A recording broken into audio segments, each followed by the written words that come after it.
गूंगी सरकार भाजपा जदयू की जो बहरी गूंगी सरकार, उन तक हम अपनी आवाज को हम पहुंचाना चाहते हैं। बिहार सरकार की जो रणनीति है उस रणनीति को हम लोग ध्वस्त कर देंगे। बिहार सरकार को हम खुला चैलेंज देते हैं कि उनको हमारी मांग को स्वीकार करना ही पड़ेगा, नहीं तो बिहार सरकार आर पार की लड़ाई के लिए तैयार रहे। कि समय समय पर तावा पर रोटी पलटना चाहिए, नहीं तो रोटी जल जाएगी। और समय समय पर कुर्सी में बदलाव होनी चाहिए, वरना कुर्सी तानाशाह हो जाएगी, तानाशाह हो जाएगी। सरकार को जवाब देंगे लाठी से। हाँ, लाठी से। अब सरकार सुनने वाली नहीं है। नमस्कार, मैं हूं निकुल तिवारी और आप लाइव सिटीज देख रहे थे कि एससीईटी अभ्यर्थी यहां पे पहुंच चुके हैं गर्दनी बाग में। आज क्या होगा? देखिए, मैं सबसे पहले मैं बिहार के 38 जिला के अभ्यर्थी जो अभी तक घर में बैठे हुए हैं, अभी तक नहीं आए हैं, वो मैं उनको कहना चाह रहा हूं कि 7वां चरण का नोटिफिकेशन आप निकालने के लिए पटना के अंदर में गर्दनी बाग हो, सचिवालय हो, चाहे हाईकोर्ट हो, जहां पे भी हो, जनता दरबार जाना पड़े, चाहे जहां भी जाना पड़े, आप लोग आइए और अपने जायज मांगों को लेके, क्योंकि अभी तक आप लोग सोए हुए, सर्टिफिकेट लेके घर में मत बैठिए, क्योंकि बिहार के 38 जिला के भविष्य के उन अभ्यर्थियों के साथ ये धोखा है, ये छलावा है। छठा चरण का ये हवाला देकर पूरे का पूरा स्टेट 19 को बीटेड सीटेड वाले सबको रोके हुए। तो हम बिहार के 38 जिला के अभ्यर्थियों को ये मैं आह्वान करता हूं कि आप लोग लगातार पटना के अंदर में जब प्रोटेस्ट हो, पटना के अंदर में जब रिकॉल हो, आप लोग आइए और अपने जायज मांगों के साथ।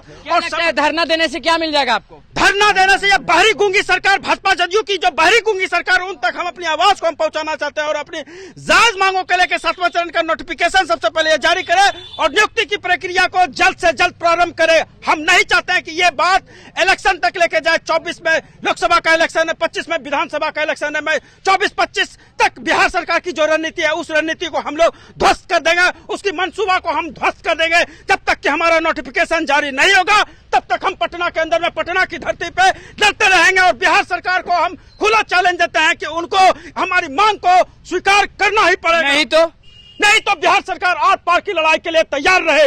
हम लोग बहुत जल्द सचिवालय घेराव करेंगे और जनता दरबार का घेराव करेंगे और जनता दरबार का घेराव करेंगे। जी बिल्कुल। अब सरकार नहीं मान रही है सचिवालय, जाते जाते मेरा 3-4 गो जूता टूट गया।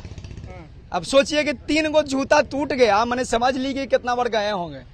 3 जूता टूटने के बाद शिक्षा मंत्री के पास जाते जाते अब शिक्षा मंत्री भी नहीं सुन रहे हैं, तो सोचिए अब हम लोग के लास्ट ऑप्शन कहाँ है?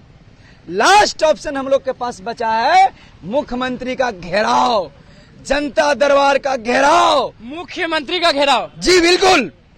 मुख्यमंत्री का जब तक घेराव नहीं करेंगे, ये कुर्सी अब तानाशाह बन चुकी है।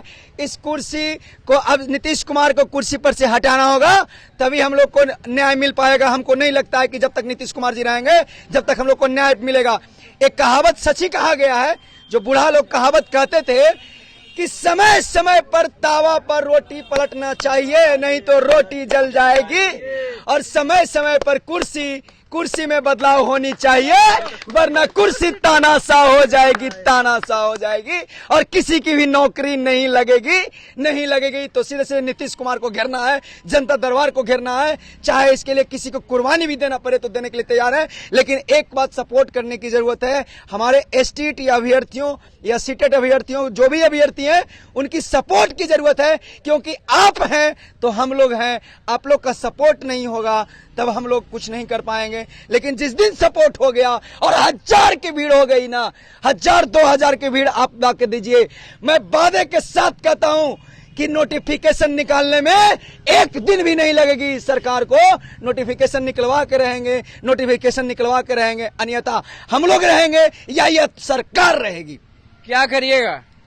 क्या करेंगे? हम लोग अभी प्रोटेस्ट कर रहे हैं, सरकार को समझाया जा रहा है, बताया जा रहा है, अब नहीं मानेगी तो अब हम लोग भी उग्र हो जाएंगे। हम लोग भी सरकार को जवाब देंगे लाठी से।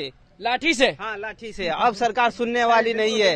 एकदम बात करें सरकार लाठी मारने की। देखिए, सरकार ने तो ऑलरेडी हम लोग के साथ लाठी मारा, 19 से अभी तक लाठी ही मारने का काम कर रही है। 11 वाले स्टेट अभ्यर्थी को आप 77 लोगों का क्या जरूरी था नोटिफिकेशन? आप 77 लोगों के साथ क्या 19 वाले नोटिफिकेशन को आप नहीं निकाल सकते थे? पूछिए नीतीश कुमार जी से, वो उनको सिर्फ और सिर्फ कुर्सी चाहिए। हमको कुर्सी, आप राजनीति में हैं, राजनीति कीजिए, हमको इससे कोई मतलब नहीं। लेकिन बिहार के युवाओं के साथ, बिहार के अभ्यर्थियों के साथ, बिहार के उन छात्रों और छात्राओं के साथ, स्कूल के साथ आप धोखा दे रहे हैं। आप अपना जमीर के साथ धोखा दे रहे हैं। आपको मैं बता देना चाहता हूं, आप ये सोच रहे हैं कि हम इस बहाली को 24-25 तक लेके जाएंगे, तो 24-25 तक हम लोग नहीं जाने देंगे। और हम बिहार के उन 38 जिला के अभ्यर्थियों को मैं बोल रहा हूं, आपको आना होगा, अपने हक और अधिकार के लिए लड़ना होगा। लड़ते रहिएगा, एकदम लड़ते रहेंगे जब तक हम सभी लोग को एक साथ में ज्वाइनिंग नहीं मिल जाता, तब तक के लड़ते रहेंगे। ईंट से ईंट बजा देंगे। जितने भी कैंडिडेट हैं सब मिल करके पटना घेराव करेंगे, शिक्षा मंत्री आवास घेराव करेंगे, सचिवालय में पुतला दहन फिर से होगा।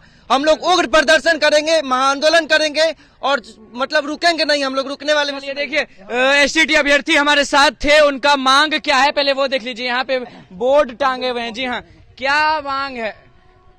देख पा रहे होंगे हम लोग का जो बैनर तले जो हम लोग की मांग है, रिलीज 7th फेज नोटिफिकेशन जो है एस्टेट 19 के साथ साथ हमने 1 to 12 की मांग किया हूं, जिसमें सीटेट एस्टेट सारे लोग सीटेट बीटेड यानी सीटेट बीटेड एसटीटी सब साथ है। हाँ, क्योंकि जो ये अभ्यर्थी दिखाई दे रहे हैं, आप दिखाइएगा थोड़ा सा, जो एस्टेट पास हैं वो सीटेट पास हैं, तो इसलिए हम लोग की मांग है जो बहाली हो, सबका बहाली करें, सबका उच्च माध्यमिक और उच्च प्राथमिक और प्राथमिक की क्रम में बहाली हो।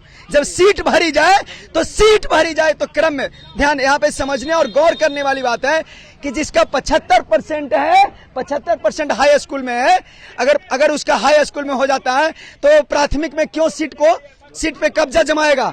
इसलिए अगर ज्यादा से ज्यादा संख्या में लोगों की बहाली चाहिए, एक सेकंड, ज्यादा से ज्यादा संख्या में बहाली चाहिए तो सुनिए कि सेप आप तभी हैं जब क्रम वाइज बहाली होगी और सब्जेक्ट वाइज, जब कैटेगरी वाइज सीट जारी करे। आप बताइए कि क्या होगा। रियल में जानते हैं जितना भी एसटीटी क्वालिफाइड कैंडिडेट रियल में फ्रस्ट्रेटेड है। कारण क्या है, देखिए यूथ एनर्जी है, ठीक है ना। अभी यदि हम लोग की ज्वाइनिंग होती तो हम लोग अभी स्कूल में जाके मतलब यहाँ पे जो टाइम वेस्ट कर रहे हैं, इससे अच्छा है कि वहाँ पे एनर्जी देते और बच्चों को पढ़ाते।